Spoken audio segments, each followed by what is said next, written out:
आमों के शहर कहे जाने वाले अमरोहा की पहचान जॉन एलियट जैसे दिग्गज साहित्यकारों से होती है। अमरोहा से फिल्म अभिनेत्री मीना कुमारी का भी नाता रहा है।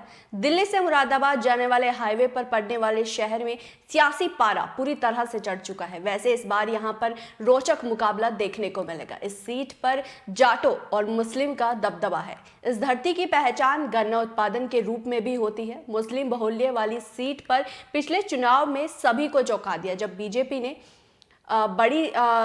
ने बड़ी जीत दर्ज की और शानदार जीत दर्ज की। इसी बार यहां रहा आसान नहीं है। वैसे इस सीट पर अब तक का इतिहास रहा है कि मुस्लिम जाटों यहां हावी होते हैं। पश्चिमी यूपी के शहर अमरोहा में आम के साथ साथ कपास का भी बड़े स्तर पर उत्पादन होता है। गंगा की गोद में बसे अमरोहा जिले में 5 विधानसभाएं आती है, जिसमें धनोरा, नौगांव, अमरोहा, हसनपुर और गढ़मुक्तेश्वर शामिल है। 1952 में यहाँ पहली बार लोकसभा चुनाव हुआ था। अमरोहा लोकसभा सीट के संसदीय इतिहास की बात करें तो 1952 से लेकर 1971 तक इस सीट पर शुरुआत में 3 बार कांग्रेस ने और उसके बाद 2 बार सीपीआई ने जीत दर्ज की। आपातकालीन के दौरान चली विपरीत लहर का असर यहाँ पर ही देखने को मिला और इस सीट पर 1977 और 1980 में जनता पार्टी ने जीत दर्ज की, तो वहीं 1984 में कांग्रेस और 1987 में एक बार फिर से जनता दल को जीत मिली। सबसे खास बात यह है कि सीट से 1951 से लेकर 1958 इस सीट पर भारतीय जनता पार्टी की तरफ से पूर्व क्रिकेटर चेतन चौहान सांसद चुने गए।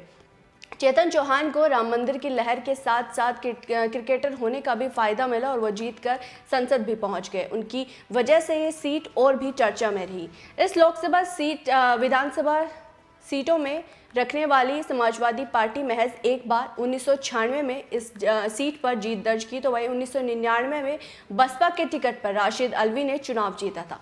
इस बार भी राशिद अल्वी को टिकट दिया गया, लेकिन उन्होंने चुनाव लड़ने से मना कर दिया। तो 2004 में निर्दलीय नेता हरीश नागपाल यहां से चुनाव जीते। 2009 में अमरोहा पर लोकदल के देवेंद्र नागपाल यहां से सांसद बने, लेकिन 2014 में ये सीट बीजेपी के पास चली गई, तो वही 2019 में ये सीट मायावती के खाते में चली गई। उत्तर प्रदेश की अमरोहा लोकसभा सीट पर इस बार गठबंधन और बीजेपी में सीधा मुकाबला देखा जा रहा है। यहाँ प्रत्याशी जातीय समीकरण के बल पर फतेह की उम्मीद लगाए हुए हैं। यहाँ जाट समाज भी बड़ी तादाद में है। चुनाव परिणाम का रुख बदलने में उनकी खास भूमिका रही है। तो देखना होगा कि 2024 में यहाँ क्या नया समीकरण निकलकर सामने आता है। तो ये था अमरोहा सीट का सियासी इतिहास और वहाँ के लोग किस तरीके से वहाँ की पार्टी को एक खास जगह देते हैं, और इस बार 2024 में यहाँ का क्या नया समीकरण रहने वाला है वो देखने वाली बात होगी।